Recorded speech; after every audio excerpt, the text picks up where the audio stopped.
Where did this idea come from that some people have that when they die that they grow a pair of wings and turn into angels? This is an older idea, isn't it? You see this in things throughout history where you're depicting life in the age to come as something that looks almost angelic. You know, my understanding about this in any research I've done on this topic is that Jesus's words in Passion Week can be easily misunderstood. In Passion Week, on Tuesday of that week, he's talked to by some Sadducees. And I mentioned this story earlier because they try to embarrass him about his conviction of resurrection hope. Part of Jesus's answer is that we will not marry nor be given in marriage in the age to come, but we will be like the angels in heaven. And that can be the kind of statement, be like the angels in heaven, okay, and that people can just take and say, all right, well, what do I picture angels like? Well, according to Isaiah chapter 6, you have one example of angels, the seraphim, that are described as winged creatures.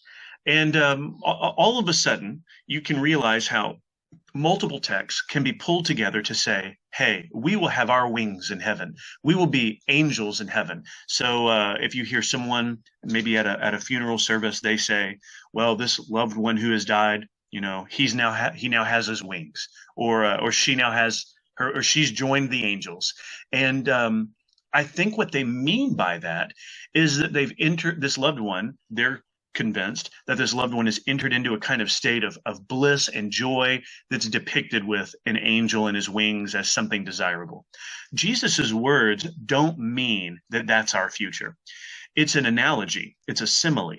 Jesus uses the word like to not say we will be equivalent to angels, but we will be like them in the sense that they are not married, nor are they being given in marriage in the age to come.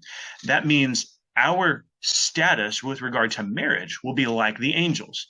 That will not be a state marriage that we will pursue, be given to, or have in the age to come. The simile, like the angels in heaven, I think it simply means that. And that if people make it mean more than that, and they speak of loved ones and winged future for their loved one and becoming an angel in the clouds, that's a kind of distorting of Jesus's words and an adding to Jesus's words that's unwarranted. So I Yeah, would answer it in yes. that way.